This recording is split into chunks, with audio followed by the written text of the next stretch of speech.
$3.000 millones, no en una cuenta bancaria, no en una bóveda de acero, enterrados, escondidos en paredes, en fincas, en huecos distribuidos por toda Colombia.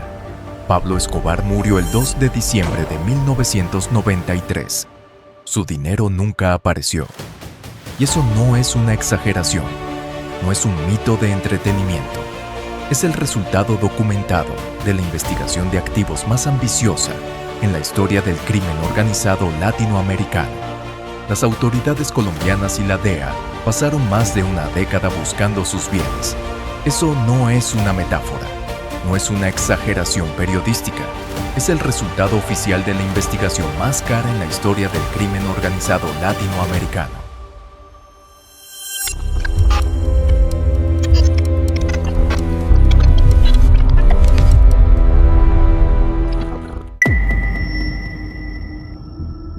La DEA invirtió $300 millones para encontrarlo. La Fiscalía colombiana pasó una década buscando sus activos. Confiscaron propiedades, cuentas, haciendas y empresas.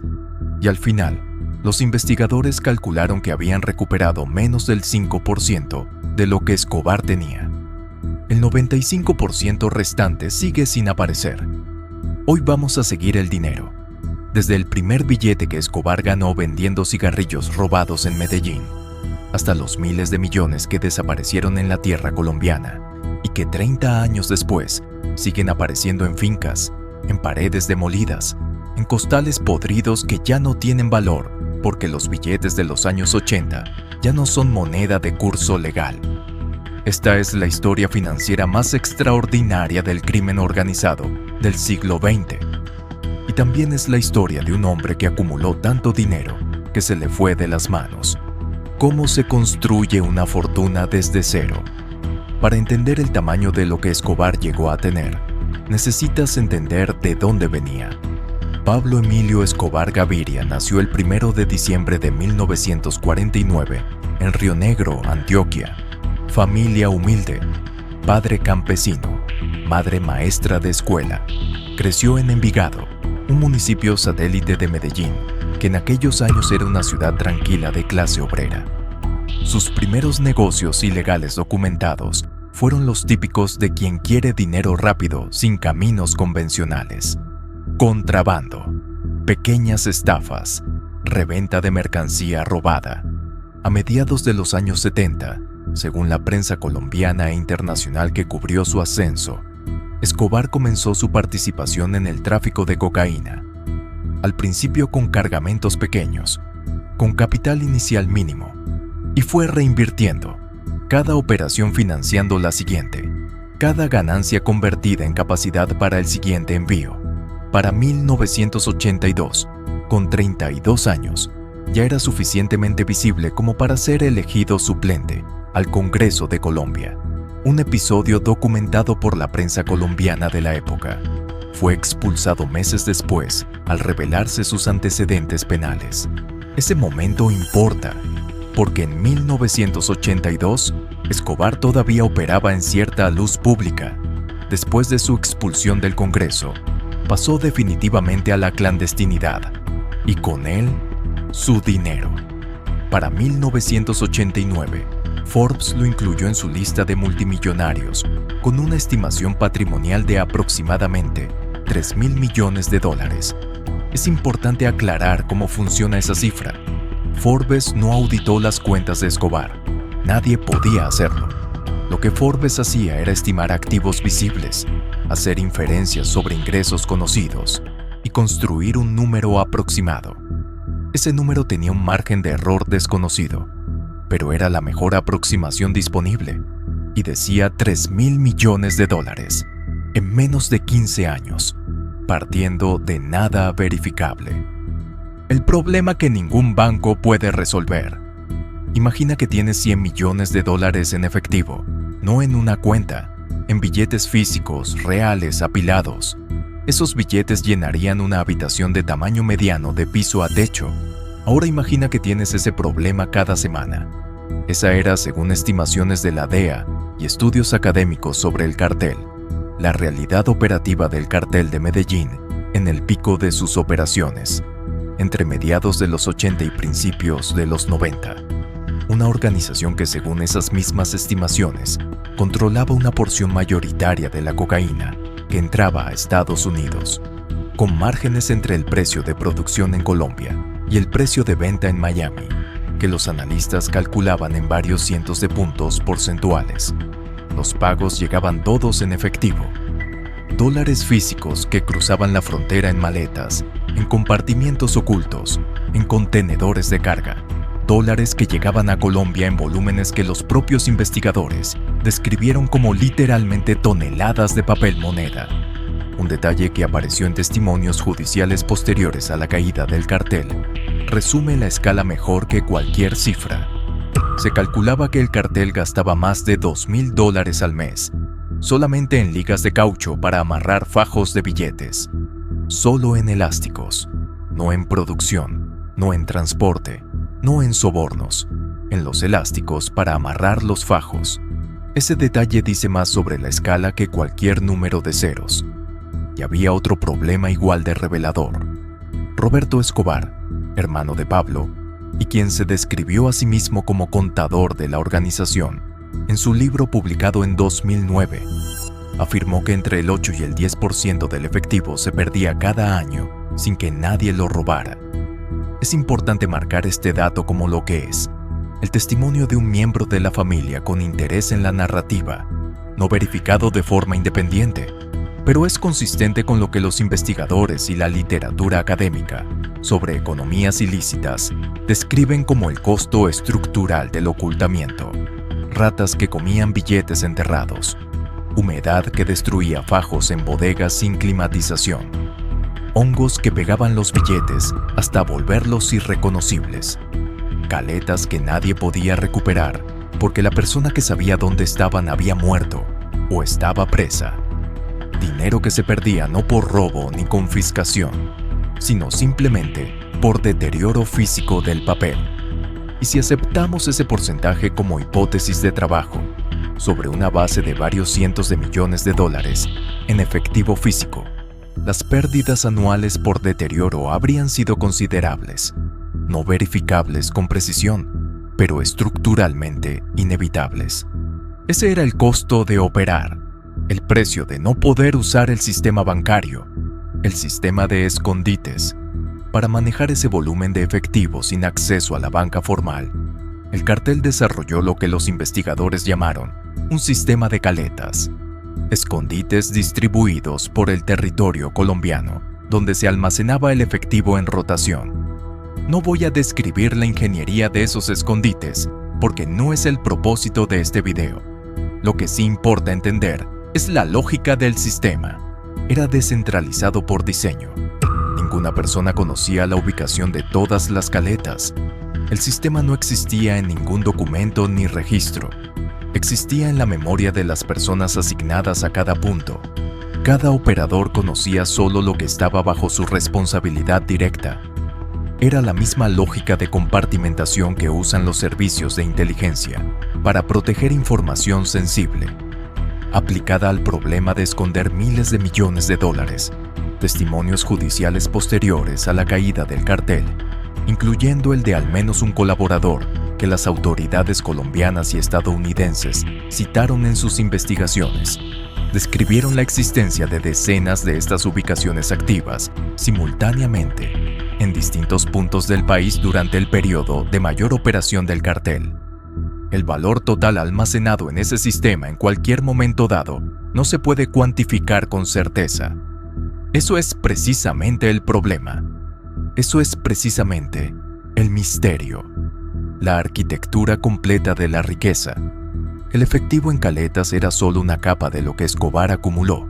Para entender por qué fue tan difícil recuperarlo después de su muerte, necesitas ver la arquitectura completa. Primera capa, el efectivo operativo. El dinero que circulaba semana a semana para pagar nóminas, insumos, sobornos, emergencias. El más expuesto, el que rotaba con mayor frecuencia.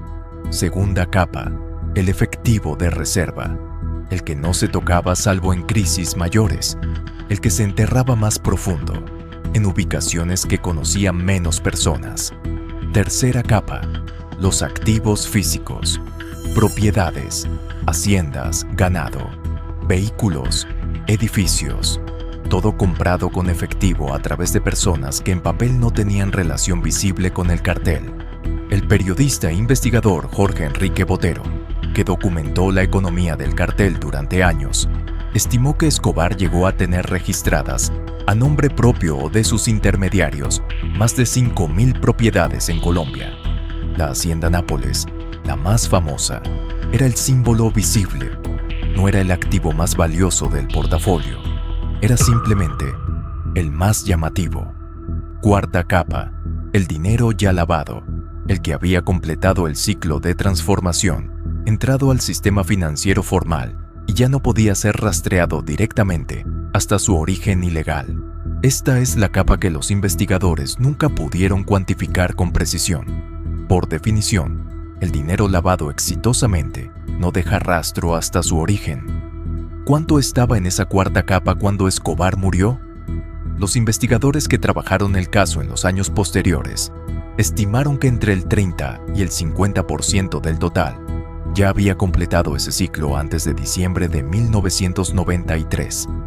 Esas son estimaciones de investigadores, no cifras auditadas, pero si son aproximadamente correctas, significan que entre 1 y 2 mil millones de dólares ya estaban integrados en la economía legal colombiana el día que Escobar murió, legalmente, sin rastro verificable, la noche que quemó 2 millones de dólares. Hay un momento en la historia de Escobar que dice más sobre su relación con el dinero que cualquier cifra.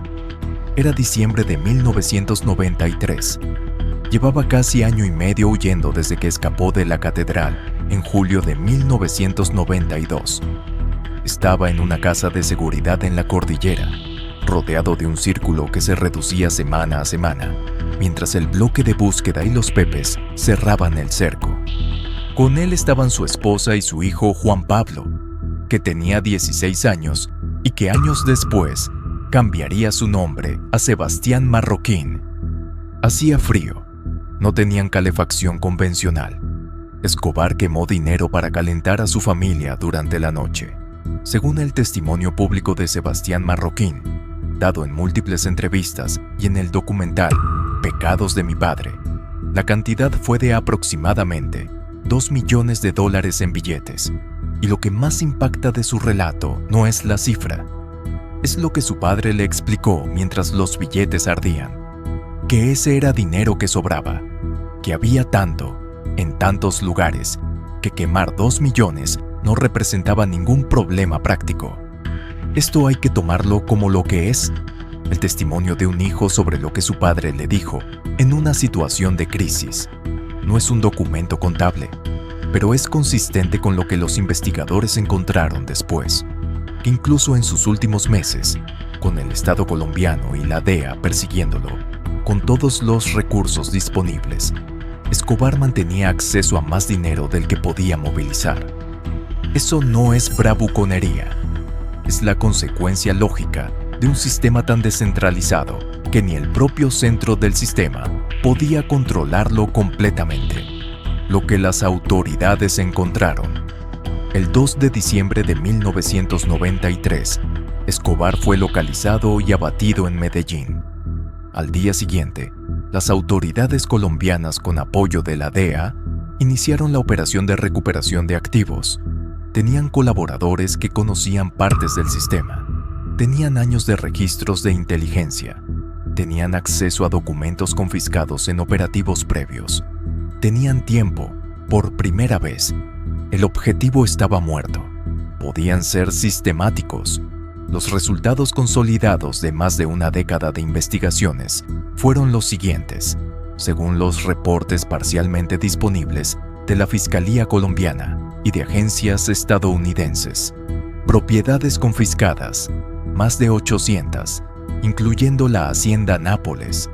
Efectivo recuperado directamente en caletas y operativos durante los años posteriores, una fracción del total estimado. Activos financieros rastreados en Colombia y en el exterior y bloqueados por orden judicial. otra fracción adicional. El problema con estas cifras es el mismo que con todas las cifras de este caso. Son parcialmente documentadas, no están consolidadas en un informe público único y definitivo, y se comparan contra un total estimado que tampoco tiene una cifra única verificable. Lo que sí es claro es que los propios investigadores, en sus declaraciones a medios y en documentos judiciales, reconocieron que lo recuperado representaba una minoría del total estimado. El resto no apareció. Las 4 hipótesis. Desde 1993, investigadores, periodistas y académicos que estudian el crimen organizado han desarrollado 4 hipótesis principales sobre qué pasó con lo que no se encontró. Hipótesis 1. Sigue enterrado. Que hay caletas que absolutamente nadie recuerda, porque todos los que sabían dónde estaban murieron, fueron encarcelados o simplemente guardaron silencio permanente. Que en algún punto del territorio colombiano hay efectivo físico que se está deteriorando lentamente, sin que nadie lo encuentre. Esta hipótesis tiene respaldo en el patrón de descubrimientos esporádicos, que continuó durante décadas. Cada varios años, alguien que hace construcción en una propiedad antigua o un agricultor preparando tierra encuentra efectivo escondido.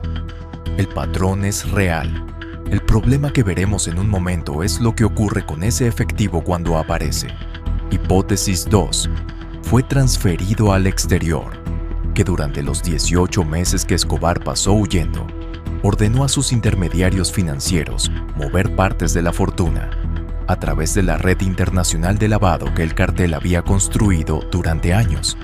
Que hay activos en Panamá, en las Islas Caimán, en Luxemburgo, en Suiza, que han sido lavados varias veces más a través de fondos de inversión y empresas ficticias y son hoy completamente irrastreables. Hipótesis 3. Fue heredado por los operadores supervivientes, que los hombres del cartel que sobrevivieron a la caída conocían ubicaciones de caletas que nunca revelaron, que se quedaron con ese dinero como capital para sus propias operaciones, que el dinero de Escobar no desapareció del mundo criminal, solo cambió de dueño dentro de ese mismo mundo. Hipótesis 4, la más respaldada por la investigación académica rigurosa. La mayor parte ya había sido lavada antes de su muerte. El profesor Rodrigo Uprimni, del Centro de Estudios de Derecho, Justicia y Sociedad de Colombia, uno de los investigadores que más sistemáticamente ha estudiado la economía ilegal del narcotráfico, ha señalado en publicaciones académicas que el narcotráfico colombiano de los 80 y 90 desvió el equivalente a varios puntos del PIB colombiano anual hacia la economía informal durante su periodo de mayor actividad. Ese dinero no desapareció, se mezcló con la economía real tan profundamente que ya es imposible separarlo con certeza. Las 4 hipótesis probablemente son parcialmente ciertas. No se excluyen entre sí. Lo que no existe es una quinta hipótesis que resuelva el misterio con certeza. Nadie la tiene. El dinero que sigue apareciendo y ya no vale nada. El patrón de descubrimientos esporádicos es real, pero hay un detalle cruel que lo define. En 2016, Sebastián Marroquín, hijo de Escobar, declaró públicamente haber encontrado una caleta en una de las últimas propiedades que quedaban vinculadas a la familia. Aproximadamente $7 millones en efectivo. Los entregó a las autoridades. El episodio fue ampliamente cubierto por medios colombianos e internacionales. Los billetes ya no tenían valor. Eran dólares de la serie antigua, retirados de circulación por la Reserva Federal de Estados Unidos. Ese es el patrón en prácticamente todos los hallazgos documentados de efectivo relacionado con el cartel. El dinero aparece, ya no sirve. La razón es simple y brutal. Escobar escondía su dinero convencido de que lo recuperaría pronto, que cualquier crisis se resolvería, que el Estado cedería antes que él. No calculó que iba a morir. No calculó que las personas que sabían dónde estaban las caletas también morirían o serían encarceladas. Y no calculó que los billetes tienen fecha de vencimiento. La Reserva Federal de Estados Unidos retira de circulación los billetes viejos periódicamente. Los dólares de los años 80 que sobrevivieron en las caletas ya no pueden canjearse por billetes nuevos sin generar preguntas imposibles de responder para quien los encuentre.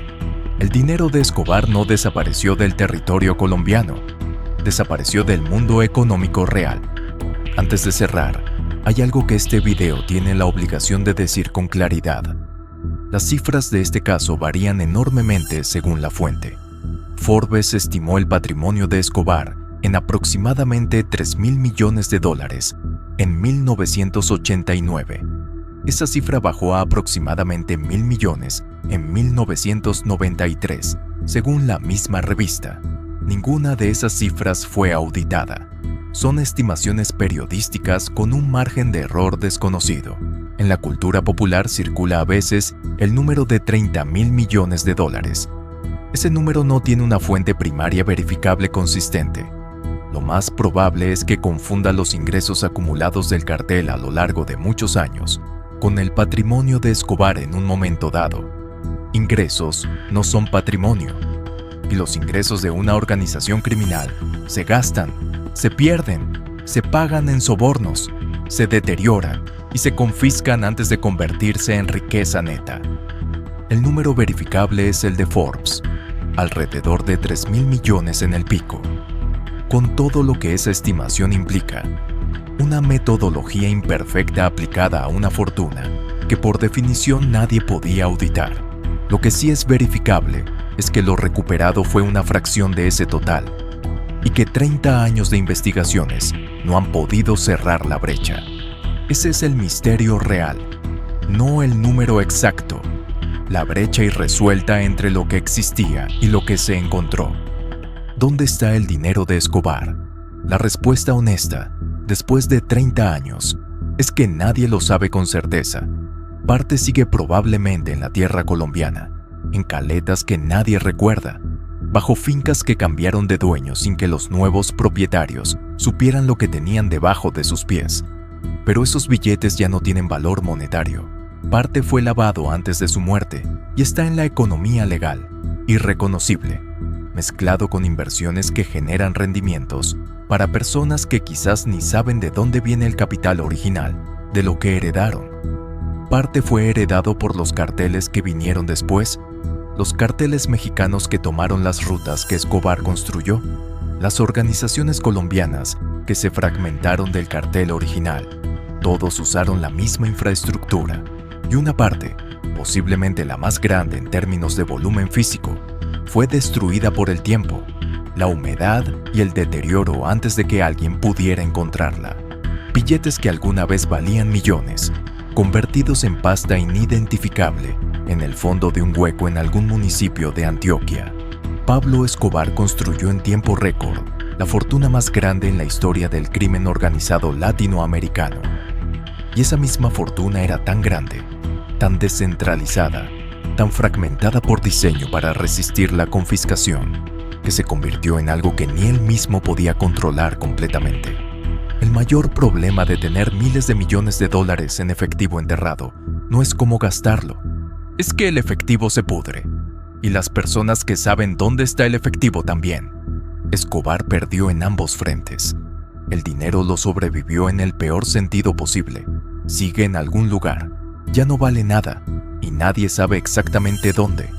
Eso es todo lo que queda de la fortuna más grande del crimen latinoamericano. Si llegaste hasta aquí, ya entiendes la diferencia entre el número mediático y lo que realmente está documentado. Y esa diferencia importa más que cualquier cifra. Dime en los comentarios cuál quieres que sea el próximo video. ¿Cómo el cartel de Medellín lavó miles de millones en bancos de 3 continentes? ¿Otra fortuna perdida de otro capo? ¿O un gran fraude corporativo que movió más dinero que cualquier cartel? Suscríbete. Este canal solo cuenta historias reales, con fuentes, sin inventar, sin glorificar, sin morbo, solo documentos, estimaciones atribuidas y la historia tal como fue.